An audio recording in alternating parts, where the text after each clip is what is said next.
ពន្យល់ពាក្យខ្ញៀវខ្ញាស្ថិតក្នុងថ្នាក់ពាក្យកិរិយាវិសេសដែលមានន័យថាដែលត្រហឹងអឹងកងដោយសូរសម្រែកនៃសត្វបក្សីម្ដងទៀតភ្ញៀវភ្ញាស្ថិតក្នុងថ្នាក់ពាក្យកិរិយាវិសេសដែលមានន័យថាដែលត្រហឹងអឹងកងដោយសូរសម្រែកនៃសត្វបក្សីពន្យល់ពាក្យគោរពស្ថិតក្នុងថ្នាក់ពាក្យនាមដែលមានន័យថាសេចក្តីអោនលំទោនដំណើរប្រណិប័តតាម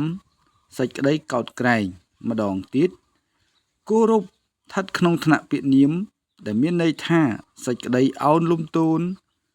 ដំណើរប្រណិប័តតាមសេចក្តីកោតក្រែង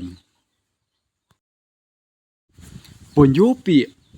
ឃោឃៅស្ថិតថ្នាក់ពាក្យគុណនាមដែលមានន័យថាកាចខ្លាំងឥតមានមេត្តាប្រណី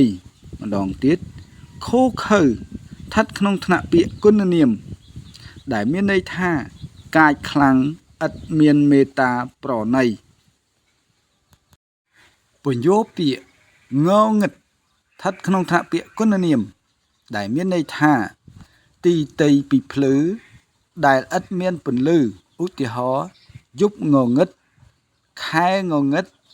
ងងឹតភ្នែកម្ដងទៀតងងឹតស្ថិតក្នុងថ្នាក់ពាក្យគុណនាមដែលមានន័យថាទីតីពីពន្លឺដែលឥតមានពន្លឺឧទាហរណ៍យប់ងងឹត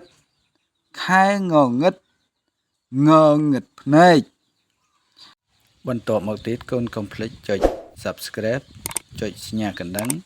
ដើម្បីទទួលបាននៅវីដេអូពន្យល់ពាក្យថ្មីៗពីលោកគ្រូ